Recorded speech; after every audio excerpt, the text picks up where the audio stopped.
Hello, hello. It is the one and only 5D Transformations. It's a blessing to be here to talk some more MBTI because MBTI is really just such a wonderful tool that will help you in all the areas. We talk about narcissism, dating, relationships, self help, self development.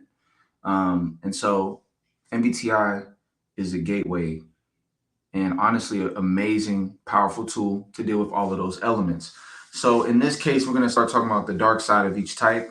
I think this is very important because, you know, what you'll find is that every type in MBTI, people will say, oh, this type, they're feelers and they're XYZ, they're super nice and friendly, and the thinkers are super smart. And, it's all of this talk about how each type is expresses their strengths.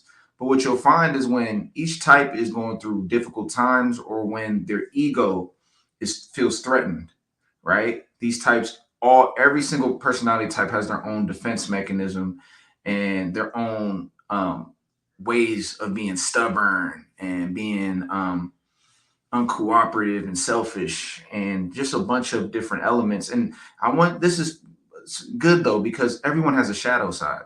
And the more that you get to understand your shadow side instead of trying to demonize your shadow side, the more you can integrate it. And the more that when you do show your shadow side, and that shadow side being the hidden side, the ungroomed, undomesticated side of ourselves that kind of comes out, our primal energies that come out during times of stress. Everyone wakes up every day trying to bring their best self to the table, you would hope. But what you'll end up finding is that's, in those cases where, even the best of them have their days where they just break. So in this case, we'll talk about INFJs. So let's get to it. So the main thing with INFJs on their good days, as you know, they're great communicators, very caring people. They have caregiver elements. They can express themselves as caregivers, or they can give off a very caregiving energy with their communication. INFJs are very focused, honed in on their goals, and so with that, you know, INFJs have introverted intuition and introverted thinking paired together as their introverted functions in the first in terms of their main functions. So that will automatically let you know that when things are going well, they're bringing the team along, they're leading people in the right direction. But an aspect of their dark side is that they can be very stubborn and very tunnel vision focused. They can be very kind of short sighted. They can see whatever they want to see, and that's it, unwilling to change. And a big aspect of this is not only the introverted thinking, which is all about what I think, and introverted intuition, which is all about my individual vision.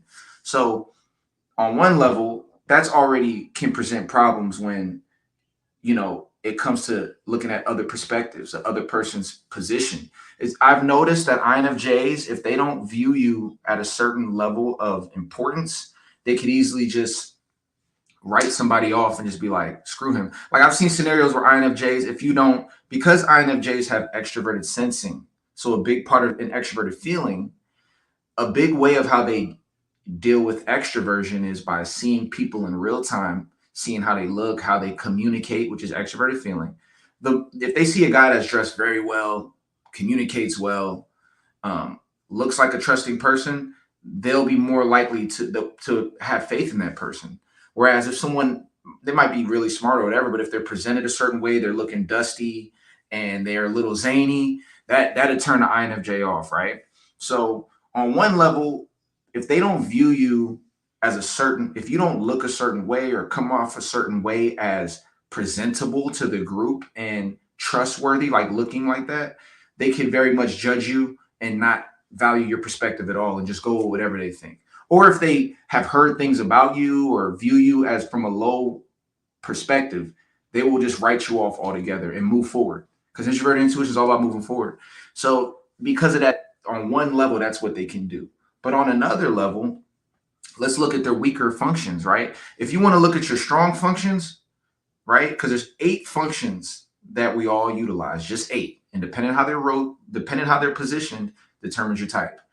So your first 4 functions are your main functions. Those are the ones that you consciously use. Your bottom 4, or you could say the 5 through 8, functions that you have are your weaker functions. They're the ones that are unconscious. They still move and do what they do, but they do it subconsciously. So you can't control it as well because they're hidden and you don't put as much awareness and attention on those functions. Those functions get the least amount of attention, which is why you're not that strong at those functions because you're spending time putting your energy into your main functions. So let's look at the weaker functions of INFJs. I mean, their last function is uh, introverted sensing, and that's their last function. The introverted sensing is going back. It's saying, oh, I'm sorry. Their last function, yeah, it is introverted sensing. So, anyways, it's going back and it's seeing, all right, how did everything look? It's reviewing your work, right? Reviewing what's happened in the environment. But that's their weakest function. So they're not really connecting past situations, which means they can be very impressionable in the moment. If you don't give them what they need in the moment, they can write you off, you know. But then here's the big one. Extroverted thinking is their second to last function. And extroverted thinking is all about paying attention to what other people are thinking and valuing what other people are thinking and trusting what other people think and using that and using objective uh, logic and information to come to conclusions. So if they fall too far off a course and they just try to double down on on their strengths and they don't work on themselves, they can easily be the type of people that unless you're in their, one of the few people they trust, they just can be, they don't care what anybody else thinks. INFJs can just not care what people think. To the point where it can come off as solipsistic. ENFJs, the same thing, but I'll do a separate video on ENFJs. But they both are like brother sister types. They both have that capacity to just be like, up, screw what people think. I know that I have the answer. I'm gonna do it my way. I know my way is the best. And they just want to bring people along to do it their way. Oh, but Bob's like, no, no, no. You don't matter. This is how it's supposed to be done. And they can be very uncollaborative in that regard. So that's big. And then you also got to keep in mind, you know, extroverted intuition is their fifth function. So, if you with extroverted intuition being the function that's open to people's ideas and extroverted thinking being the function that's open to what people think, when both of those functions are in your bottom four, you're going to have a hard time caring about what other people think. Um, and once again, because they have extroverted feeling with that intuition, it's like the only people they really value to give that to is going to be people that have this, that they view ideally in their mind as this special sacred person that has that I can trust, and everyone else gets thrown away. But what you'll learn as some, like if you talk to people with extroverted intuition and extroverted other types, you'll learn that like you can learn from the most successful person all the way to a bum on the street, right? It's like you can't just write people off. And then it can be very dangerous in scenarios where family, they might have children, they might have cousins, brothers, sisters, and they can be very judgy, right? And be like, and think they're right. And other people can feel, like their perspective doesn't matter. Their perspective can feel crushed. INFJs, it's important. They're very lovable people and great people, but at their worst, they can very much be victims of narcissists. They can become narcissists because they can write people off and just cut people off and not give people a chance to give their perspectives and just write people off. And it gets dangerous when you're doing that with a family member or somebody that really cares, and they start feeling like, yo, my own family member doesn't even value me as a person because they look at me with low value and all they do is talk down on me. INFJs can easily be types where once they cut off, like, if they view you in a high ideal, they give you they'll talk to you, but the minute that they feel like you're not worthy anymore, they can't receive whatever you have to tell them. They just cut you off. And because they don't have that much extroverted intuition, extroverted thinking, a lot of the time they have introverted intuition as their first function, which means it's tunnel vision. They just see what they see. And what I notice with INFJs and INTJs, people who have introverted intuition first, it's a brilliant function, but if it's not balanced, they can miss a lot. They can make judgments based on small amounts of information that they think is the whole picture, but the whole time it's all this additional information that they don't want to look at, that they're not paying attention to. So it gives their perspectives less, it gives their judgments less perspective, which makes their judgments a little skewed. So they can very much come off as just that's big. They can just come off as very arrogant, very uncooperative in those moments, and unwilling to look at their faults. INFJs can have a hard time looking at their faults because that requires going back to see what they did wrong, and going backwards is introverted sensing. That's their last function. So they don't want to go back and deal with the pain points of what they messed up on. And they don't really feel like hearing your ideas, hearing what you got to say if they don't value you anymore, right? So now, it's going to take some special thing for them to be like, all right, let me finally hear what you got to say and actually listen to it, right? It has to be a very emotional breakthrough for them to be like, all right, let me work on that. But if they work on that, man, they become so powerful, because they are loving people. And most people love INFJs. It's just the ones that they have a hard time with, they can be very dismissive if they don't view you at a certain level. What is happening with my glasses? What the hell is that? All right, let's go. So now the other aspect, and this is the last thing I'll say for INFJs when it comes to, their dark side. I'm sure I can do an hour video on this, 2 hours, but we're going to keep them short because we're going to talk about everybody. That extroverted feeling is dangerous in this regard. Extroverted feeling is amazing as a facilitator of guiding the emotional tonality of the room and just being able to be flexible, adaptable, fun, free, whatever. Bunch of stuff. I got a bunch of videos on extroverted feeling. But um, the problem with extroverted feeling is if it lacks extroverted thinking. Whoever has extroverted feeling in their top four, that means you have extroverted thinking in your bottom four. If you have extroverted thinking in your bottom four, when it comes to the objective reality of multiple perspectives, when it comes to looking at the overall perspective and other people's positions, they have a hard time with that. And the problem with extroverted feeling is when you are a feeler dominant type, when they feel as though their emotions were triggered, when they feel very emotionally upset, they tend to lack the extroverted thinking context to put the feelings in perspective. And they run off with if from the outside looking in, it's almost like, oh my gosh, I can't believe they made me feel this way.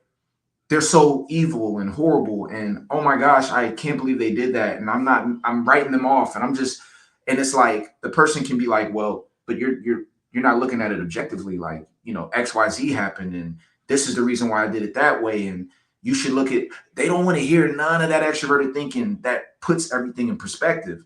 Extroverted thinking is paired with introverted feeling. So a part of extroverted thinkers, like people who have extroverted thinking, like INTJs, ENTJs, ENFPs, because we might be emotionally triggered, but we're forced with extroverted thinking to be like, well, what objectively happened to make me feel the way I feel? Because I feel mad, right? Because introverted feeling is all about how I feel, which is different than INFJs, right? The people who have like ENFPs, right? ENFPs are going to be like, what happened for me I feel mad? What happened for me to feel upset? And then they'll be like, well, we got in this scenario. And that's extroverted thinking, sticking to the objective facts to figure out the feeling. So it doesn't want to manipulate what happened in order to save the feeling. It wants to know exactly what happened so it knows how it feels. So it's like, well, this happened. And then they might have a moment like, okay, I can see why she was upset because I might have said it like that. But she also did XYZ, and I feel some type of way too. So both of us feel some type of way. So, and there's a objective logic that helps both you understand why things transpire the way they do.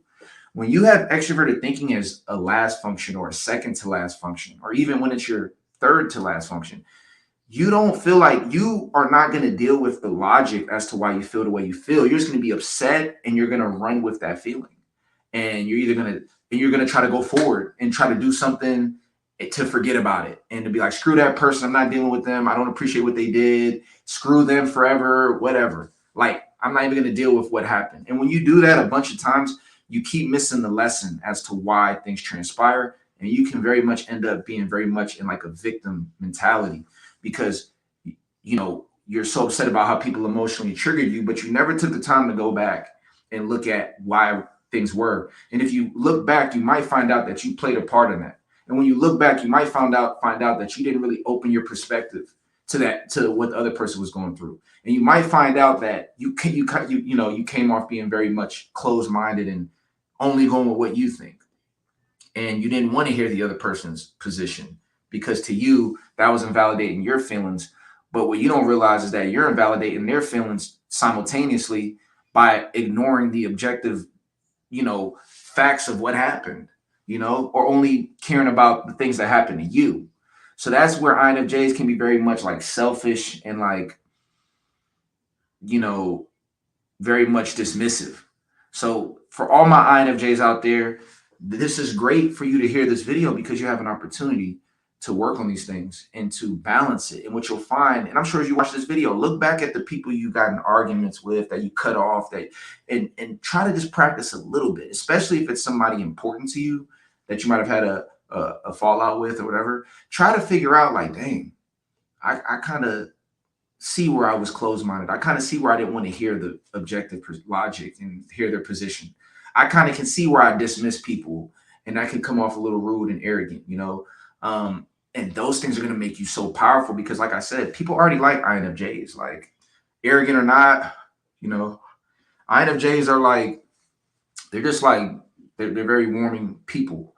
But what you don't want is for your feelings to take over and you become this very emotionally triggered person. And everything's good when it's good. But with INFJs, I know this is what I know for INFJs, and I'll just close it like this. And this is all good because you can work on this. With INFJs, when things are good, they are fantastic. They are the best with INFJs. It's great. Deep thoughts, perspectives, they're open, they're caring, they're loving. But when things go bad, INFJs are like one of the worst. Like when things go bad, it's like sometimes they can be irrational. Sometimes it can be just very emotionally based, missing so much logic. And a lot of people have a hard time, like, bro, this is too much emotion for me to navigate. Like, this person has to fix their inner emotional world. But guess what? Introverted feeling is in their bottom four. And introverted feeling is all about how do I feel? How do I manage my feelings? How do I control my feelings so that I'm not erratic or so that I'm not reactive? And INFJs, they can do that, but it's a little harder to do that. It takes awareness. So that's my message to the INFJs. Any other types watching this video, you can learn so much from it because ENFJs have those functions. ESFJs and ISFJs share very similar functions. So anybody dealing with any of these functions, you can learn that it's important to understand the other functions because what it does is it allows you to be balanced in how you deal with things. And that makes you very multidimensional. So make sure to go on the website, 5dtransformations.com. I got the MBTI course out now. That course, if you really study it and study it hard and really learn the information, you'll know everything you need to know about MBTI for the most part. And you will be able to really have a new reality. I mean, you see the world through different filters when you really understand this stuff. And more importantly, you understand yourself and you can gain perspective now on why things happen the way they do and how you can make things better. So that's my message to you all. I appreciate you all for listening. It's the one and only 5D Transformations. Please like, please subscribe, please spread the word. We're trying to get the channel booming. Let's get it so I can do some live streams and we can really take it to the next level. I appreciate all of y'all. I'll see y'all in the next video.